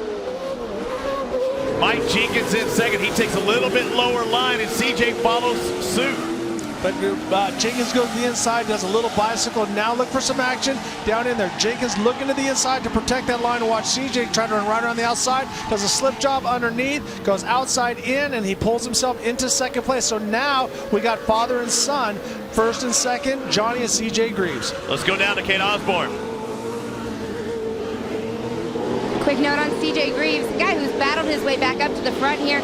He actually had limited front drive issues, but now it looks like it's not quite that much of a problem. No, he's worked his way into 3rd, Kate, so he is having problems again with the front diff, I guess. Well, sometimes we saw that happen to Johnny Greaves in Dallas, where he would lose front drive back and forth. So in that converter that gives you the drive to your front back, maybe something wasn't clicking or wasn't warmed up. Who knows what happened at the beginning of the race, but right now you can see that CJ Greaves can run down high, he can run low, he can run pretty much everywhere. And right now the race for 3rd place is 4 wide. Look at them coming down that whole shot straight away. Somebody diving to the inside. Whoa, Ross Hook's in the sandwich there. And still holding on to position. That's a heck of a run by Mike Jenkins, and Ross Hook in the middle there, taking middle ground and still pushing strong. You know, Ross Hook might wind up on the podium. Let's go down to Kate one more time. Mike Jenkins doing everything he can right now to maintain a podium position. His truck has been battling him all season long. He hasn't exactly known why, but he's been trying to work on it. He said actually yesterday the truck didn't start. The guy stayed up all night long, and right now he said he went back to his prior setup, back to the prior parts that they were using before, and it looks like it's working better than it has all season long. Well, I gotta say, you know, I mean, the Gremlins can chase you down all day long, but right now that Jenkins truck is running strong. But who I'm really impressed with is Ross Hook. Yes. Guy comes out here on a limited budget. He just recently sold his business and he wants to focus more on the racing. And honestly, I gotta say, I might have been one of the doubters of Ross Hook, but he gets faster and faster every week. And right now he's racing with Mike Jenkins and Chad Horde and doing a great job. So great job for the ATD Transmissions Pro 4-wheel drive of Ross Hook. And remember, Chad Horde, who's just behind him now, trying to make a pass on the outside. Chad Horde has already won a race this year to open up the season. Horde goes to the inside, and then AMSOIL number 9 slide job takes over the spot. Great job by Chad Horde, but I'm not taking anything away from Ross Hook. Ross has been racing really hard, and right now we have the race between father and son, 1st and 2nd. So last year's champion, the current points leader, Johnny Greaves, CJ Greaves, the race is on, buddy. And Kate talked about the transmissions and the way that they're set up. These trucks are now set up the same, I believe. They have 3 of them. One in that truck, one in the other truck, and one backup. And they are now running the same setup, the new X-Track model. And CJ Greaves, just a few moments ago, has now broken the track record The 1:19.037 is no more. The fastest lap of the race, a 1:18.865. What a lap by CJ Greaves, and he's knocking on the door with 2 laps to go. Well, he's going to need a couple more perfect laps like that to get by his father, Johnny, because Johnny's not going to give it to him, not going to move out of the way. He's going to hold his line, but we see a little bit of blue smoke coming out of that number 22 Monster Toyota, and he seems to get a little bit of drive in these long sections, but CJ seems to pull it up coming in on these tighter turns. Listen to those motors whine. Those are Toyota Racing Development engines. They are fast. They're getting help from Toyota. I'd love to hear the Chevrolet whine in there as well, Ricky. And your lightning bolt, and now something happened with Johnny. Johnny, something, a big hiccup, and all of a sudden he pulls over to the side. He doesn't let CJ. CJ gets by, and something happened, and now he's back in. He might have lost the ignition because you see the flames coming intermittently. Sometimes when a driver, he can switch from ignition A to ignition B to get it rolling, and now CJ Greaves comes from last with a problem. With 1 lap to go, he's leading this Pro 4-wheel drive. And Johnny Greaves is the series points leader as the white flag comes out. Johnny has not finished worse than 3rd with 2 victories. CJ Greaves, who started off terrible, a 6th place, a 5th place, a 5th place, but then at the last round in Chicago, a 2nd, and that got him on the right track, and he's definitely on path here to take a victory. And at this point, Johnny Greaves has not come around to get the white flag. We see that Jenkins is in 2nd, Hook is in 3rd, Chad Hort is in 4th, and Johnny Greaves has not taken the white flag yet. So CJ Greaves, great job looking to sweep here, Pro 2 and Pro 4-wheel drive. You say that now, but and he knows he doesn't have anybody to worry about, but what happens on one truck could happen to the other. You have to think about that when they're evenly prepared. Well, you have the biggest monster called Crandon International Speedway that you still have to race around, so you can see how heavy that the cushion is, and that's great for traction, but that's also very hard on parts. So it's going to be interesting to see what happened to Johnny Greaves, but right now CJ Greaves going into the gravel pit with a pretty substantial lead, and now all he's got to do is crawl around, and he's going to sweep both days here at the spring run here in Crandon International Speedway. Down that launch, one more time, one more turn to go. He sees that Amsoil finish line. The checker flag is out, and his first victory in 2016 for the Pro 4-wheel drive. The Maxxis 33 comes from the back to take the win at the last moments.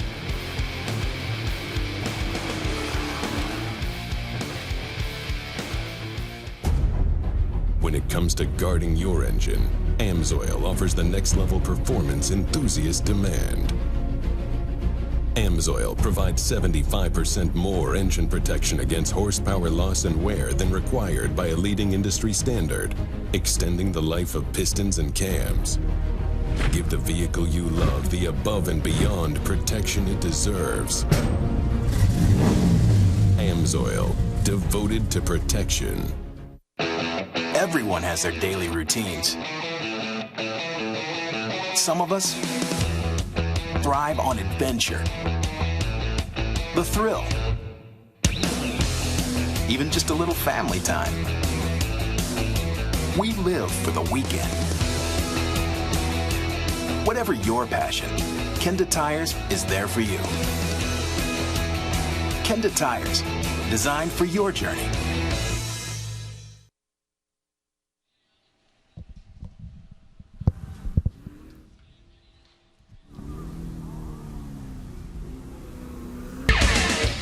TORC, the Off-Road Championship, is brought to you by Amsoil, devoted to protection. Bad Boy Off-Road, and their all-new Stampede 900 4x4 side-by-side. And by Kenda Tires, designed for your journey.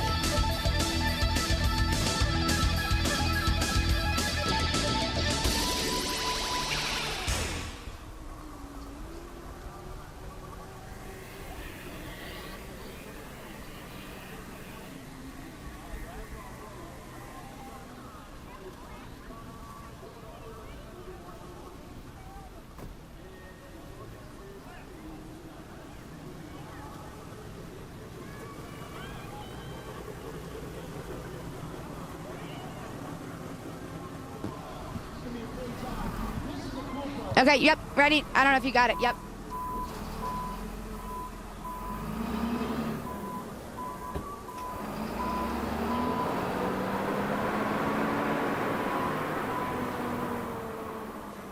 There he is, CJ Greaves. He might have been disgruntled in Chicago with a second place. That's not the case here at Crandon. He takes the win in Pro 4-wheel drive. Kate Osborne's with him. CJ Greaves celebrating as you came down that straight. What a race from you, coming from last to first, breaking your dad's track record set 5 years ago. Walk us through that race. Yeah, you know, it was my fault on the start. We actually got a really good jump off the gate, and then all of a sudden I grabbed one gear and I was mind fart for sure, and it was like da da da da da, and I'm like, oh man, I forgot I gotta keep shifting, and they all went by, and Devin was on the radio going, you know, this is gonna be a long race, man, bide your time, and made a couple moves early on, and then I don't know what happened. I don't know if I caught a rut or we had something disconnect for a minute and spun out, and I was like, all right, now I got my work cut out for me, and we just took it one lap at a time, tried to ease back into it, make sure nothing was broke, and this thing held together. I can't thank them guys at X-Track enough for putting this tranny in this thing, and it turned it into a rocket ship. So wherever Devin is, he deserves all this, man. He's been working day and night. It feels like we've had a year since we've got a win or even had good luck. So really appreciate all the hard work he puts in. And Maxxis, Toyota, they put a killer engine in it. Fox Shocks, Oakley, Method Race Wheels, Monster Energy, my family, my crew, my girlfriend, my sister, everyone that helps me out. Thanks a lot. Not only a Pro 4 win for CJ Greaves, but making his mark here at Crandon with a new track record. Feels like forever. It's been 6 races since he's had a victory in Pro 4. Yeah, that seems like forever as we look at the unofficial results with CJ. His first victory in Pro 4 for 2016. Man who has his best finish on the year, the 47, the Traxxas entry of Mike Jenkins, down in second.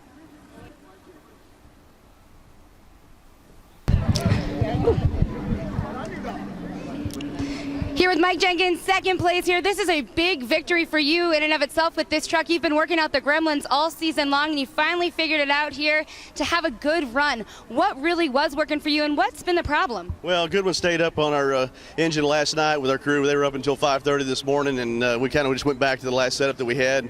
What we were trying to implement just wasn't ready for it. So we came out here today. It ran strong, it ran reliable. We didn't quite have the speed that the Toyotas do. But this Ford's going to get tuned up tomorrow, and hopefully we'll get it up front. All right, Mike Jenkins, second place here at Crandon. Best finish of the season for him. Yeah, you mentioned the guys at Goodwin. They have been working around the clock, and we're on quite a few motors here at TORC, the Off-Road Championship. And you look at the season point standings, it's a lot tighter than it was before this race. Scott Douglas now only 2 markers behind Johnny Greaves as well as Chad Horde. But you see Ross Hook down the list a little bit. His best ever finish in Pro 4-wheel drive. I think I see a tear, Kate. There might be a tear coming out of his eye. This is a big moment for Ross. Best finish in Pro 4. You've been working hard for this. And actually, that race itself was not easy for you. Actually, this is our 3rd time on the podium, but this is the hardest we've raced for it. We've been taking a conservative road building this truck. We're racing against big dollar programs with very little. We got a little bit of product support from some great companies like AMSOIL, but we're doing this mostly on our own. And to just get on the podium, compete with these guys, we're on used tires, limited funding, and we can't be any happier about how we did tonight. Ross Hook definitely getting a little emotional down here for a great finish for him. So what a race. We saw the strength from 2 drivers in particular, kicking it off with the Aturo Tires Pro Light, Kyle Hart with his 4th win of the year, and then CJ Greaves, much like last year, dominating the Pro 2-wheel drives and Pro 4-wheel drives. For Ricky Johnson, Kate Osborne, I'm Robbie Boyd. We'll see you next time at TORC, the Off-Road Championship, presented by AMSOIL.